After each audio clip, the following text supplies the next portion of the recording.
Hi guys, let's look at the chemical bonding. What is chemical bonding? Chemical bonding, it's the bond formation that occurs between ions or atoms or molecules. The reason for chemical bonding, why atoms and elements and molecules they bond to each other. The reason for that it's for stability. If you look here in the periodic table, from all elements from group 1 up until group 7, all these elements they long for stability. All these elements from group 1 they are not stable, and while they are not stable they have a very high energy. So now they want to get rid of their energy and they want to be stable. That's the purpose of the chemical bonding. And the chemical bonding it occurs by the valence electrons. The valence electrons are associated with the group number. So the group 1 elements, they are valence electron, it's 1, group 2, it's 2, and group 3, 4, 5, 6, 7. So the valence electrons are the electrons that are in the outer energy. There are electrons that are in the outer shell. If you remember when in grade 10 drawing the atomic model, so the last orbital that has the electrons, those electrons in the last energy level, we call these electrons are valence electrons. So the valence electrons are the electrons that are involved in the chemical bonding. So when elements, atoms, molecules bond with each other, they bond by the valence electrons. Now let's move to the types of chemical bonding. Types of chemical bonding. We have. We're going to mention first the covalent bonding. The covalent bonding occurs between two or more nonmetals. So when nonmetals bond, we call that type of a bond, it's a covalent bonding. And those nonmetals, what they do, they share their electrons with each other to be stable. Right? Let's look at the covalent bonding. Let's take one of the simplest one. Let's take the simplest one. Let's take hydrogen. Now, the valence electron of hydrogen, it's 1 because it's in group 1. You can show the valence electron by a star or by a dot. So let's say the hydrogen is bonding with another hydrogen. I'm going to put its valence electron as a star, as a dot. What they do, these atoms, they bond with each other. This one, it's not stable. Both of them, in fact, they are not stable, and they have high energy. So when I mean they're not stable, they're unstable, right?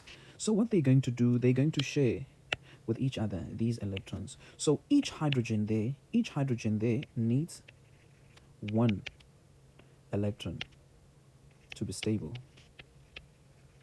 So they're going to share with each other. Remember, guys, all these elements from group 1 to group 7, they want to be like group 8 elements. The group 8 elements, they are stable and they have low energy. Right? So the group 8 elements, which is the noble gases, they are the role models of these elements. So they want to be like that. But now hydrogen wants to be like helium, because helium is stable and it has 2 electrons that makes them stable. So the hydrogen is going to come with 1 valence electron, and the other hydrogen will come with its valence electron. So now they are bonded together. They are chemically bonded together. So now since they are chemically bonded, now they reached stability. And now they have low energy.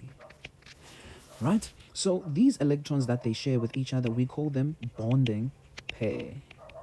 The bonding pair. So these electrons, they are a bonding pair. They form a single bond. It's going to be a hydrogen and the hydrogen, like that. So this, we call it, it's a Lewis structure. Lewis structure, it's when you show the molecule or the element its valence electrons outside. Now let's take another example. Now let's take, let's say this is an example 2. Let's take oxygen. Oxygen is in group 6. It will have 6 valence electrons.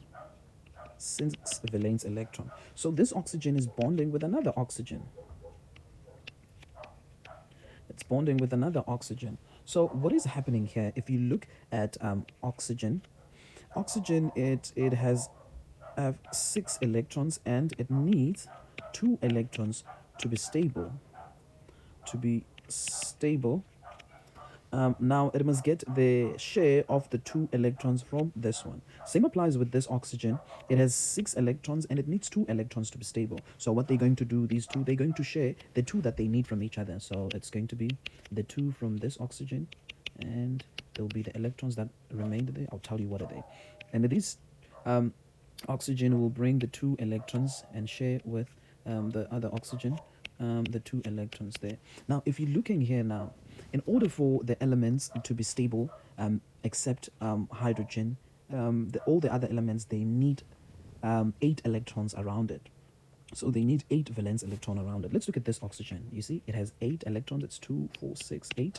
It's stable. And let's look at the other oxygen. You see it has 8 valence electrons. So now these molecule now, it's stable, because each oxygen there, it undergoes what we call, it's an octet rule. The octet rule is when the electrons, when the atom is surrounded by 8 electrons.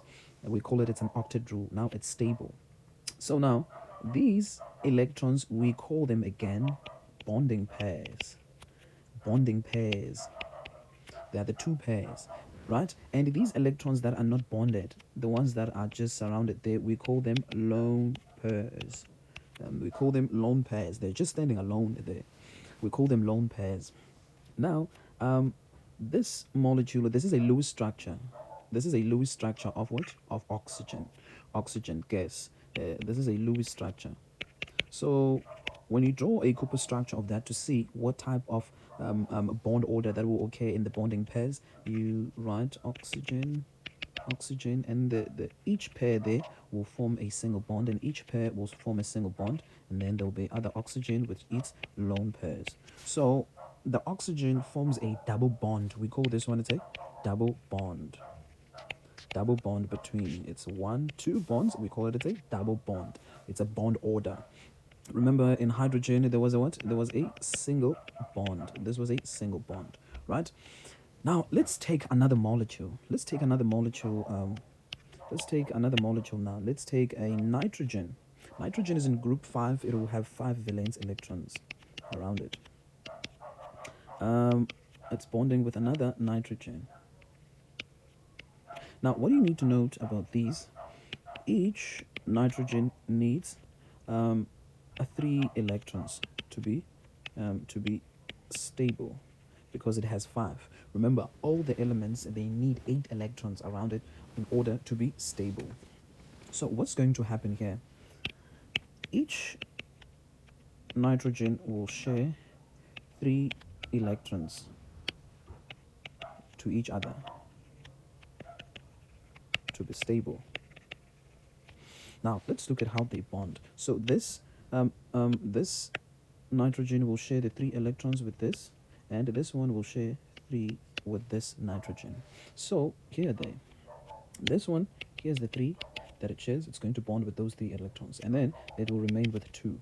And then the other, this nitrogen atom comes with each 3 electrons, and then it will remain with 2 electrons. So these, we still call them bonding pairs, and these that are not bonding, we call them lone pairs, right? So the bond order that it consists of 3 bonds, 1, 2, 3. So it is a what? It is a triple bond. It is a triple bond. So now, before we look at if it's a triple bond, I want you to show you that the each nitrogen, it has 8. If you look at this 2 and 6, it's what? 8 in each nitrogen. And the other nitrogen there, it's 2 plus 6, it's what? It's 8. It's stable. So the Cooper structure of this, it's going to be the nitrogen with the triple bond. Each bond there, it's going to, each pair there will make a bond. So it's going to be like this. It's a triple bond. Let me write it again. Triple bond. That's the bond order. Now, if you're looking at the molecules that I have done already, these are the diatomic molecules. The diatomic molecules have no fear of ice cold bear. Not beer, guys. Right, so I have done the Lewis structure, or showing you the bond formation of these. Now let me look at the group 7. So what is remaining? It's group 7. The fluorine and iodine and chlorine and bromine are the same. So I'll just make one of it. So let's look at fluorine. It's example 4.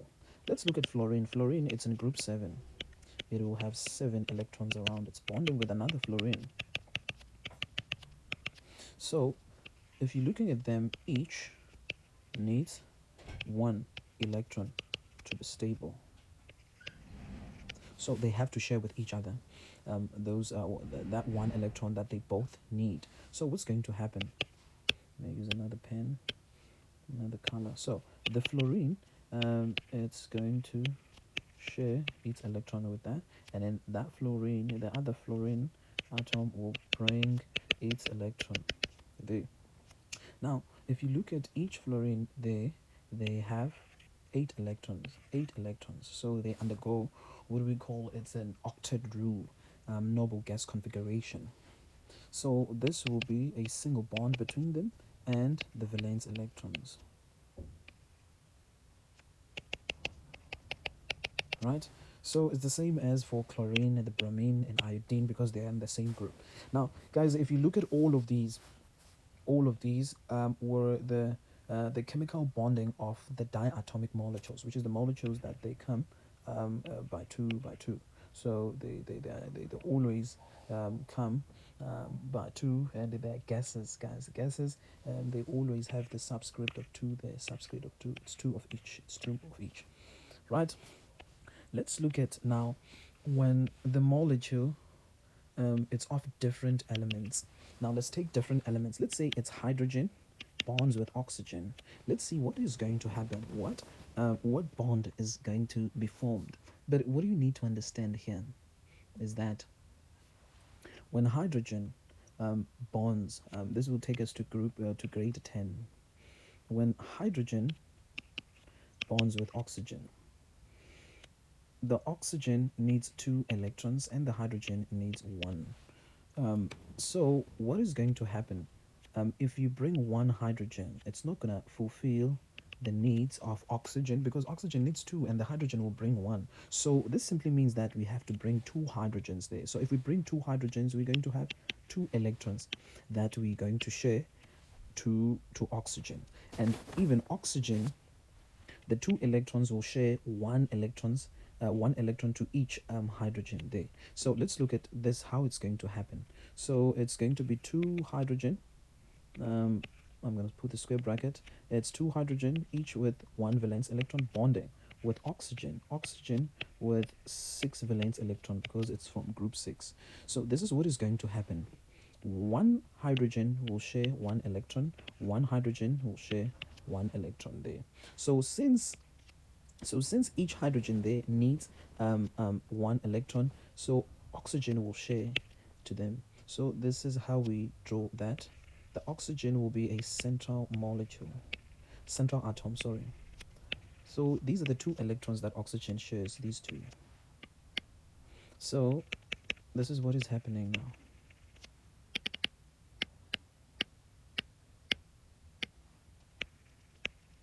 So the oxygen brings its electrons there, hydrogen bring its electron there. So what is going to happen? There will be that bond between. So if you look at oxygen, is stable. Remember, I told you that oxygen, it becomes stable with 2 electrons around it. And that one, hydrogen, is stable, but the oxygen becomes stable with 8 electrons around it. So the water this is a formation of water. That's like that. Now let's look at another one. Let's look at the that's 6. Let's look at the nitrogen bonding with the hydrogen. Now, what you need to remember is that hydrogen will bring 1 electrons and need 1 electrons. The nitrogen will bring 5 electrons, but needs what? 3 electrons. This one needs 1 electron. So what is going to happen here? 1 hydrogen cannot fulfill the needs of nitrogen, because nitrogen needs 3. That means there has to be a 3 hydrogen that will bond with the nitrogen in order to fulfill the needs of nitrogen, because nitrogen, it has more than enough electrons to share with hydrogen. So what are we going to do there? We're going to have nitrogen is in group 5. It has 5 valence electron bonding with hydrogen, which is a hydrogen. As I told you, that it cannot bond with one hydrogen. It needs 3 hydrogens. So each hydrogen there will share the electron there. Will share the electron there. Each hydrogen share the electron with that shared electron, and that will make 8 for that. So it's going to be NH. That's a lone pair, and those valence electrons there. So one hydrogen will share one, and also nitrogen will share with it. And another one comes and share, and it receives a share as well. And it's going to be like that. So this, it's an ammonia. This is a formation of ammonia. It's a formation of an ammonia. It's one nitrogen bonding with three hydrogen, and it forms what? NH3. Now in the water, the formation there, it's H2O. Right? Let's look at another one, which is the carbon dioxide. Let's look at the carbon dioxide. How is the carbon dioxide formed? The carbon dioxide, if you look at the carbon dioxide, okay, let us not say it's a carbon dioxide. Let's say it's a carbon plus oxygen. Now, if you look at carbon, it's in group 4. That means it will have 4 valence electron. Oxygen is in group 6. It will have 6 valence electron. But now, how many electrons carbon need? It needs 4 electrons. So the 4, it must get it from oxygen. Now, oxygen, how many electrons does it need? It needs what? 2 electrons. So that means now oxygen will receive the 2 electrons from carbon, but carbon won't get the electrons that it needs from one oxygen. So here there needs to be a 2 oxygen there in order to share. Each oxygen share 2 electron, and each oxygen share 2 electron there to make the what? The 4, and become 4 the stable. Let's look at it. So the carbon there will be a central molecule. So the carbon needs to share 2 electrons to each oxygen. So now here comes one oxygen with the 2. Here comes the oxygen with the 2 electrons. And how many remaining? How many electrons are remaining in oxygen? It's 4. It's 4. So let's look at oxygen. Each oxygen, it has what? 4 and 4, that makes 8. Another oxygen, it's 4 and 4, that makes 8. And the carbon, now let's look at the carbon, if it's stable or not. Now it's 4 plus 4, that makes what? 8. So this is stable. It's a stable molecule. Now, if you look at these bonding pair, and also these bonding pair, they're identical. So they will form the double bond. So the Cooper structure of these 2 pair will form a double bond, and these 2 pair will form a double bond. There will be oxygen, right? Now, guys, let's look at another molecule. Let's look at another molecule. Let's say we take what? Let's say we take the hydrogen cyanide. The hydrogen cyanide, it is the okay, let's not say it's hydrogen cyanide. Let's say here the formation is what? It's carbon dioxide. Now let's look at when there's hydrogen bonding with the carbon bonding with the nitrogen. Now let's see what this will look like. So we have hydrogen that has 1 electron and needs 1 electron, right? And we have a carbon that has 4 electrons because it's in group 4, and it needs what? 4 electrons. And we have nitrogen that has 5 valence electrons because it's in group 5, and it needs how many? 3 electrons, right? So what we're going to do here, nitrogen only needs 1 share.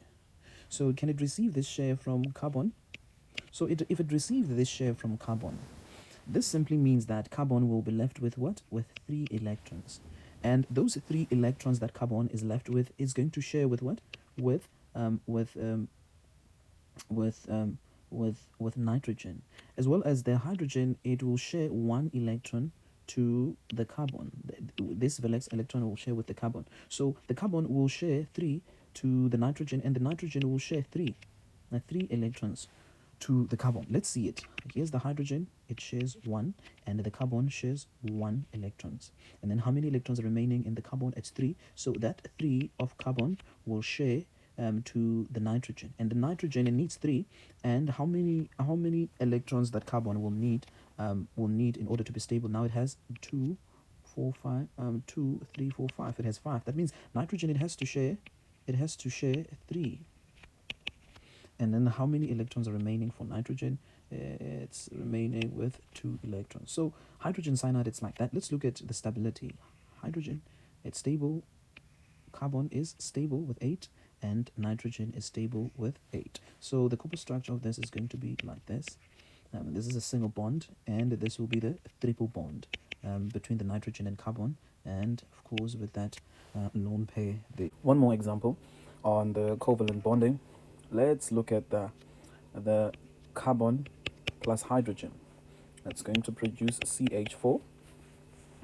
Now, if you're looking at carbon, it has 4 electrons and it needs 4 electrons. So hydrogen, it has 1 and it needs 1 electrons.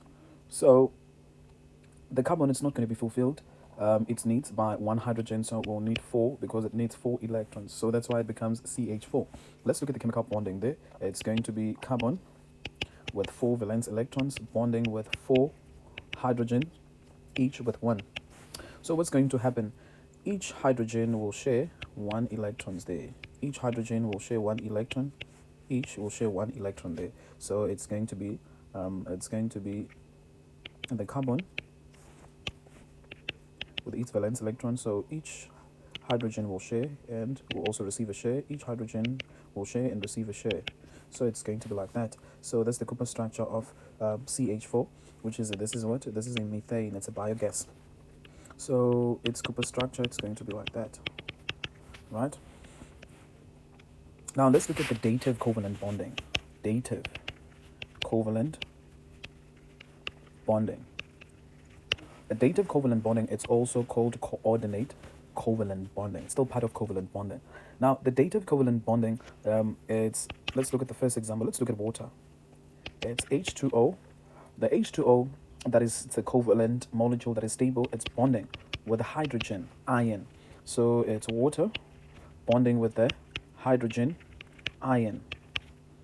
So the hydrogen ion has an empty S orbital. What do I mean about that? If you draw the what is this? The atomic model of hydrogen. Hydrogen, it has atomic number of 1. That means there's 1 proton there and there's 1 electron. But now, this hydrogen now, it has no electron here. It only has that proton inside. So we call it, it's a hydrogen ion. It has an empty s orbital. So this orbital, it's empty. So it's bonding now. It's going to bond with the water. So when it bonds with the water will accept that proton. So it's going to be H3O plus. It's going to be H3O plus. So this one is a proton. Let me repeat it again. This one is a proton. So this proton with an empty s orbital, it's going to bond with water. No? And it's going to form the H3O plus. So we call this one, it's a hydronium ion. Hydronium ion, or it's an oxonium. It's an oxonium ion. It's a hydrated proton. So the hydrated proton, that means it's a proton in the presence of water. It's a proton in water. Okay, let's see the Lewis structure of this, how it's going to look like. Let's draw the Lewis structure of water. Water, it's like this.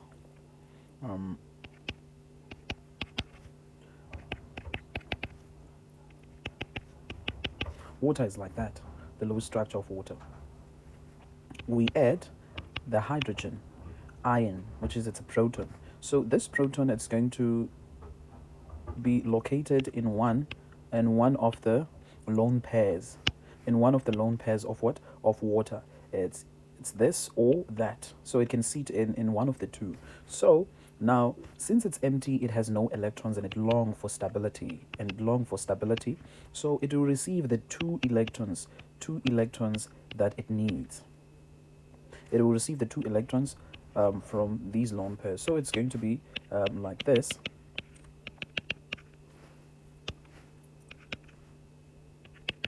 It's going to be situated there. Okay, let me use another pen. The color of the pen, it's going to be situated there. And there will be the lone pair. So this, we put it in the bow bracket. It's a hydronium ion. Ion or oxonium ion. It's an X right there. Right? This is a dative covalent bonding. Let's look at another dative covalent bonding. This example now, it's what? It's ammonia. This is ammonia. We spoke about it before. Ammonia. It also bond with the proton or with a hydrogen ion. This hydrogen ion here is empty. It has an empty s orbital. So what's going to happen? This hydrogen, it's going to be shared to the ammonia. It will become ammonium ion. So the name of this is ammonium ion. It's ammonium ion. So let's look at the Lewis structure of this. The Lewis structure, the ammonia, if you still remember, it was like this.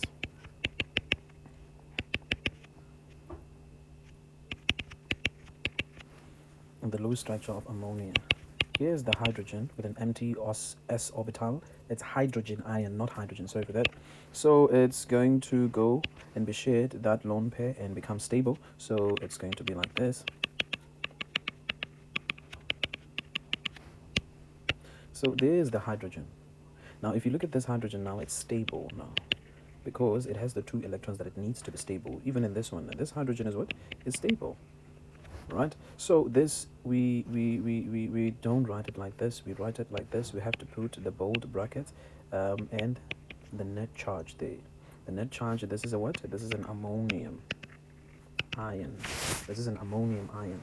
So the dative covalent bonding is based on these. Let's look at another type of chemical bonding, which is called ionic bonding. Now the ionic bonding, it occurs between metals